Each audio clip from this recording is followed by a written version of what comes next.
Hello, this is the Harboring Light. I'm Mary. I give a conservative perspective about the world around me. So this episode is about TLC. What the heck happened with the learning aspect of it. So I started briefly touching on it on Substack, and I wrote about it briefly on Saturday, and I have my Substack link for you here with this episode. And so this episode is going to break it down even further, go even more depth about the origin and the reasons behind TLC, and then how that links to the aspect of what it is today. And then also, of course, interlaced with this are my thoughts. And also, I'd like to know what you all think about the aspect of TLC, and particularly with the reality aspect of the different shows that they show, and the sensationalism and the exploitation and everything that goes along with the characters and versus what's going on set versus their lives and how that unfolds into the public. And then all the scandals that have been in recent years and so on that's been coming out around the people and the production and all of that. Like to know what you think. So either email me, that's one way to reach me, either Substack, and of course YouTube. Be greatly appreciated. All right, so let's take a look. Okay, so thoughts about TLC and the aspect of how it's not the learning channel, which it originally, that was the intention for it to be. So, and finding all these things out is quite interesting. The marker of the reasons of why it didn't continue to stay the learning channel has to do with ratings. And that's a particular that's an aspect I find fun, amusing, because it seems like a lot of things fall jeopardy to changing because of ratings. And the History Channel, for instance, Discovery Channel, some of the programming on there, the Food Channel, it's a big list.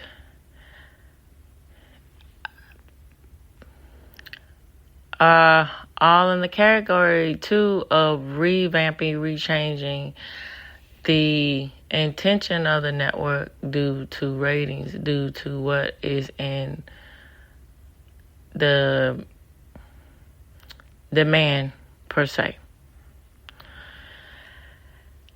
And I'll say this and then move on to another point. So, for instance, the Food Network. So in its heyday, it had a lot of prominent chefs on there, and they would just cook and inform. And that, I get it. That's not for everybody. And, people who are interested in cooking would be amused at looking at things like that and find, helpful tips. And then it gets into the aspect of the reality TV sector coming in with the Food Network. Now, Guy Fieri, with his success and the diners, drive-in and dives.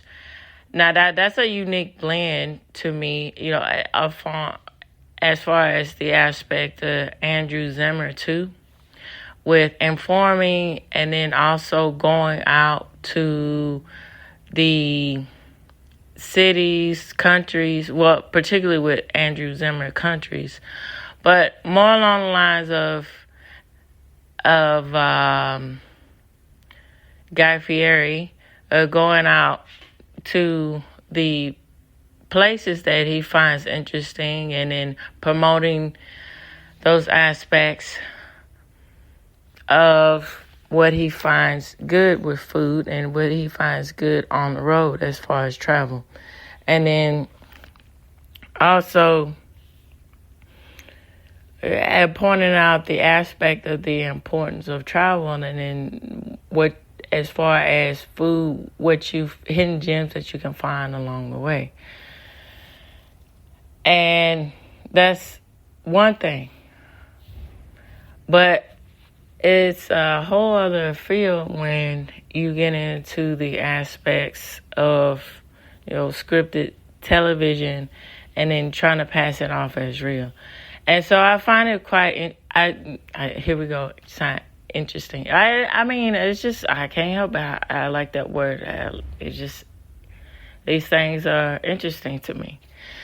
So, all right. So for those who know about this show, and then for those who don't. So yes, there was a popular television series that ran on CBS in the early 2000s.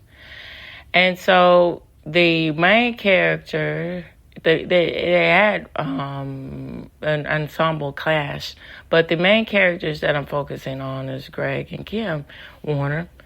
And it's the particular episode that I'm referring to is when Kim is pregnant, and they go in and they invite they say yes, and then they invite the crew and everybody to film their lives for a show called A Baby Story. And I believe that was a real show that was going on, docu-series show, scripted show, really,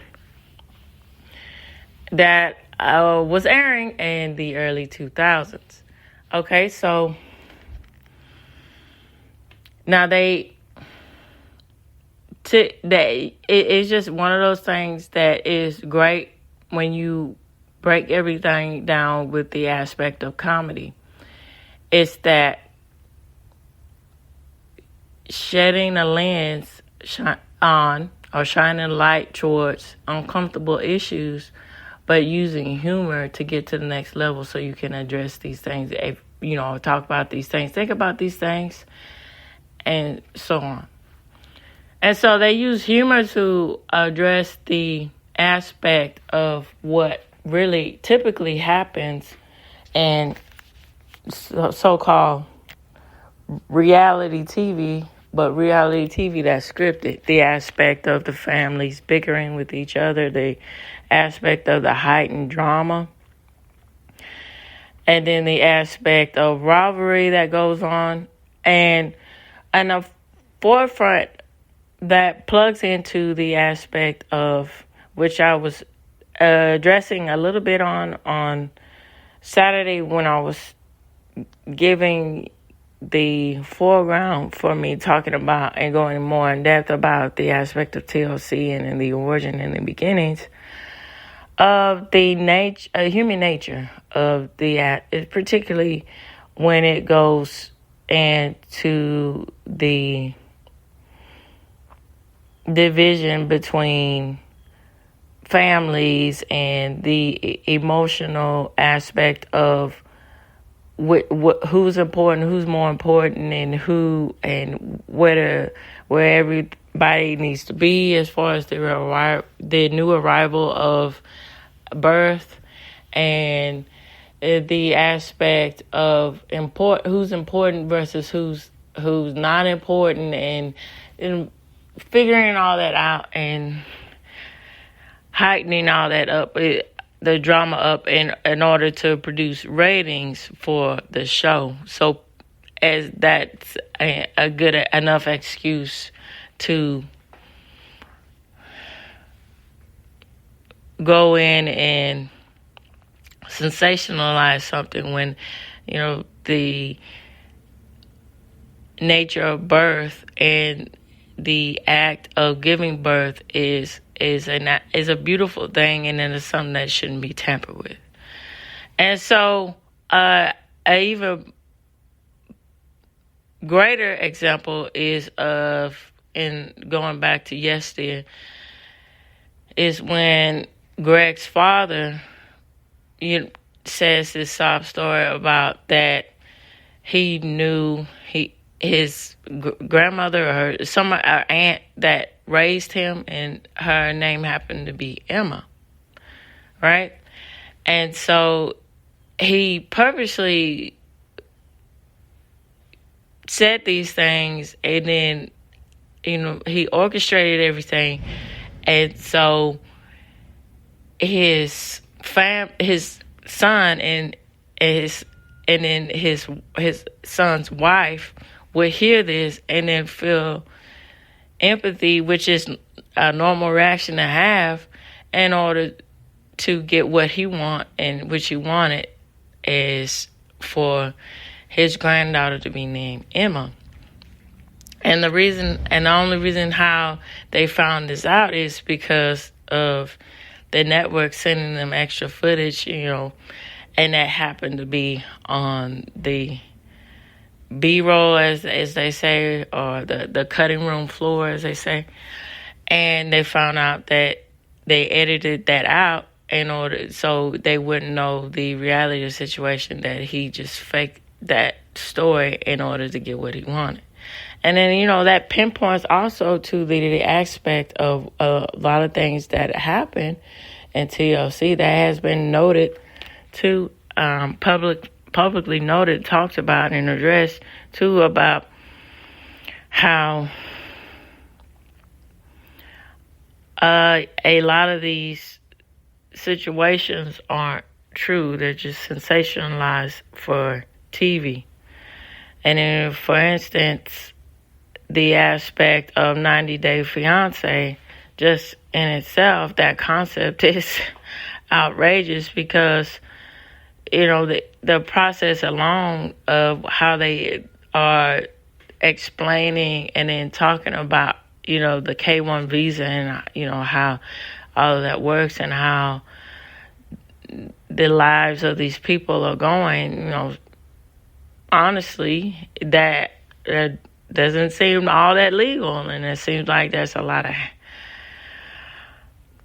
scripted nudging along in order to seem like that's the real process, which is unfortunate, because it, if you want to talk about things like that, why not just be honest and just document it for what it is? But no, again, that's the aspect of sensationalism that doesn't drive revenue, that doesn't drive the aspect of more ad revenue in as far as that, and then it doesn't produce sales and profits and everything else, which all the original intentions of the show unfortunately die out. And then also along the lines of the scandals of 90 Day Fiancé with all the domestic abuse, and for instance, recently how I think it was the Happy After or something like that, when one of the women that was recently on there, mother being accused of some kind of assault, and it goes even before then. It was on 90 Day Fiancé, where this guy, when he was wanting to get engaged and it didn't work out, but with this Russian woman, and then it turns out he was violently attacked and battery of a woman that he was romantically involved with previous to this. And then also with the scandal of the Duggars with the 19 and counting, the sexual abuse and all of that. And then it's just all bypassed and overlooked in order to produce and film what is a simulated aspect of a large family and how they make it in this world. It's really something to think about. All right, so here we go. I am going to get into the ins and outs of the origin of the TLC network. Okay, so I touched on this briefly Saturday when I was writing about what the heck happened to the learning aspect of TLC. So, so in 1972, according to Real Clear Science, TLC was founded by the Department of Health, Education, and Welfare along with NASA. It was meant to have instructional programming in order to inform audiences on a wide variety of topics. TLC then transitioned into documentary programming 8 years later, and it premiered shows like Amazing Space and an 8-part series that focused on different topics of the universe. And to add on to this, talking about the aspect of NASA, that could have been a thing that it could have done a whole lot of wonders to the promotion and then examining and explaining the importance of the NASA program to viewers, to mass viewers, and to understand so many inventions like microwaves. Yeah, a lot of stuff happened, for what I understand. I think that the aspect of microwaves, vacuums, the modern aspect of that was thought through the aspect of NASA engineering. And then the space program, how that aspect of exploring and understanding the conditions of other planets besides our own, is a good way to get a grasp of how our solar system works, to teach that to children of how in the aspect of climate it works and how that's different on other planets. And then going on to the aspect of history of the Greeks and the Romans and how they perceive the aspect of Earth and science in the solar system, and how the aspects of how we have seasons and how they evolved all of that and all of their thought processing into Greek mythology and to the icons that they use to exemplify Greek mythology. It's so many things that could have came out of that, and it's just unfortunate that the reasons behind it was network attention to thrive, the network attention of ratings to make sure that the network thrives and they keep going. So they abandoned that concept. And also, there's other networks now and then on the internet and then YouTube that and then the things that Elon Musk is doing as far as space innovation and space expedition and all that forefront, that's really good, those aspects. But going back to the Obama administration and how he which is it's telling of the things that happen and what's going on now in the Biden administration, but it's telling of everything of what he really cares about, which is profit in itself too, and just eloquently saying what he thinks people want to hear, but he doesn't really mean it.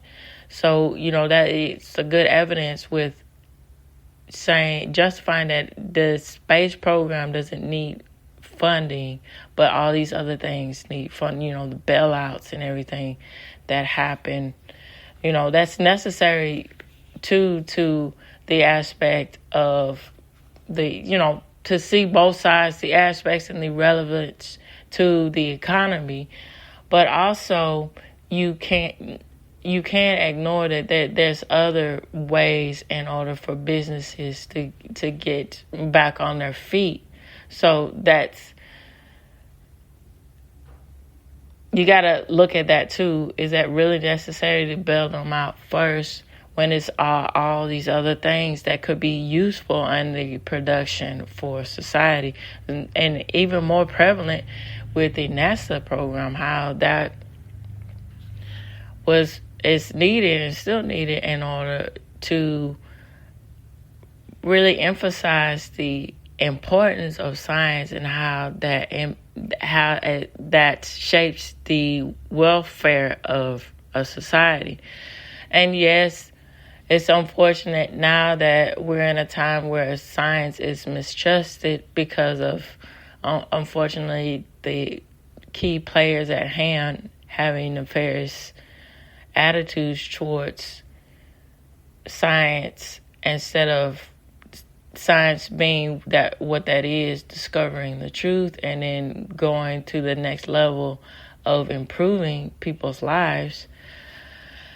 But my whole reason for talking about this is that, if TLC was the continuation, they still taking the format of the learning channel, they could have launched more and more efforts and research and emphasis on the importance of NASA and, showcase all of the accomplishments and all of the contributions that NASA has done throughout history and throughout the development of the modern world.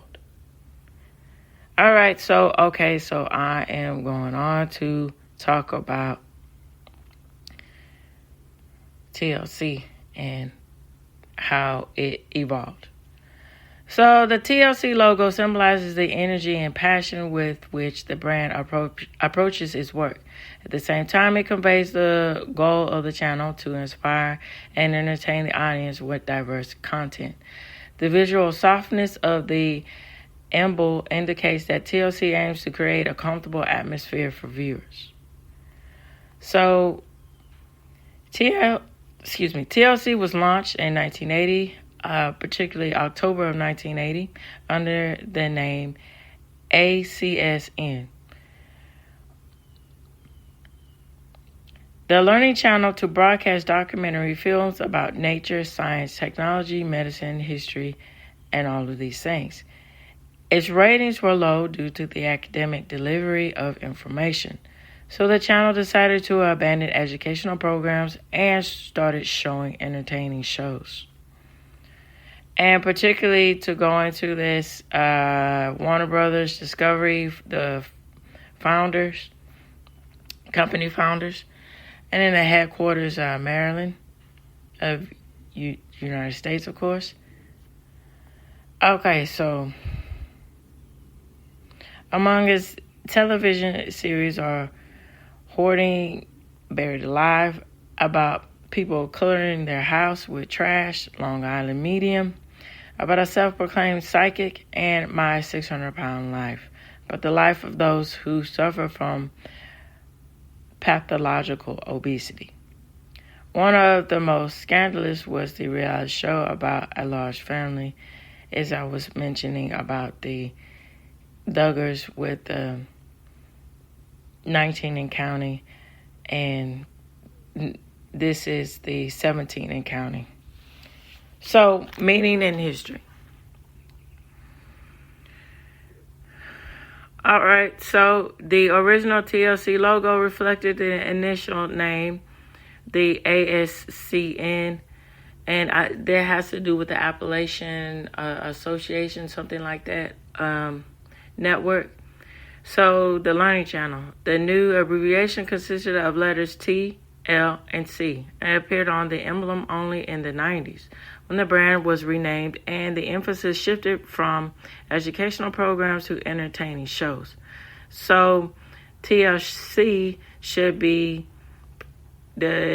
perceived as the Learning Channel, although now the channel is not focused on educational content. Thus, its logo continues to maintain a historical connection to the idea of learning and acquiring new knowledge.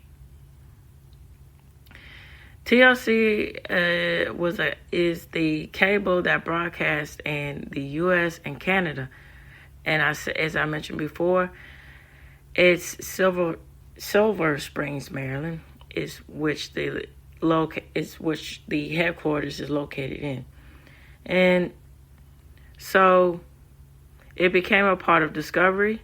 And initially, the channel specialized, again, as I mentioned, educational content. It introduced shows aimed at attracting a wider audience, for example, in the 90s, about the lives of sick people, crime, and home improvement. At the dawn of their existence, the TLC was known as the name printed on a black and white logo and arranged into rows. The top level is occupied by a stylized abbreviation which features a unique design. The A lacks a crossbar, making the letters resemble an inverted V.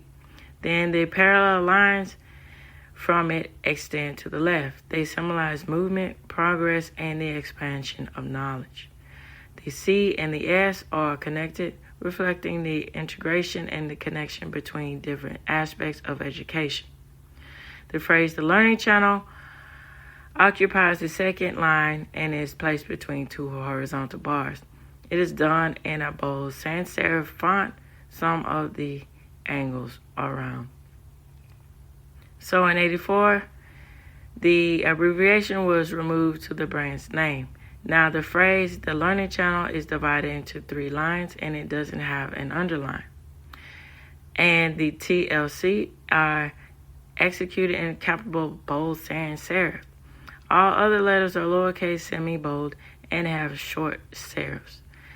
And I think, pointing these things out is interesting with the visual aspect and what they're trying to represent and what they're saying is what that symbolizes for the aspect of a brand. So that's why I'm pointing all of these things out. A tree depicted in the upper right corner embodies growth, development, and the power of education. And the strong roots of this planet are typically associated with the stability and the steadiness. The logo is covered with an arch from a thin black strip, which visually resembles a rainbow, a symbol of transformation and prosperity. So from 1989 to 1992, the tree silhouette, which was previously black, has become white and set against a multitude of the horizon lines, forming a stylized television screen. The negative space effect is used here. The brand name is on the right and occupies 2 lines. It is styled in bold sans serif font. At the bottom is advertising slogan, "The Smart Choice on Cable Sets," and thin italics. So from 1992 to 1998, And in 1992, the channel's name was shortened to TLC, but the phrase "The Learning Channel" still appears on the logo and this period. It is written in black glyphs at the very bottom. The main space is occupied by the white letters TLC and C, which is located to the blue rectangle. Here are the contrast sans serif used. So, from 1998 to 2006, the full variant of the name was removed because the channel abandoned educational content in favor of sensational shows about design and people. So, this is the aspect of reality TV being more prevalent. The rectangles serving as the base of the abbreviation were repainted in a rich red color. This change reflects the dynamic and brightness of the programs that TLC offers. All right, so 2006 and today. In 2006, the channel decided to abandon home improvement design shows to mark a new milestone in its history. It changed its logo, making it more balanced. Now the T, L, and the C are inside rectangles with rounded corners. The letters are reduced and slightly lifted. The designers removed the sans serifs, aiming for visual softness. So the modern abbreviation of TLC consists of bold glyphs without serifs, some of which angles are rounded. They are created based on an individual design, but the C and shape resembles the corresponding letters and from the medium font by Blue Hedge Studio. The white inscription against the background of red rectangle looks stylish and easy readable. It's a classic color combination, signifying a balance between calmness and bright emotions as the aspects of this, wrapping all the same things up and me ending the show as the aspect of evoking the emotions to add onto this, evoking the emotions that we are presenting shows to you that are deemed as family-friendly oriented aspects of life, and you can learn from this aspect of these different type of people's lives and how the uniqueness of how they live can get the conversation going, talking about things that might be controversy or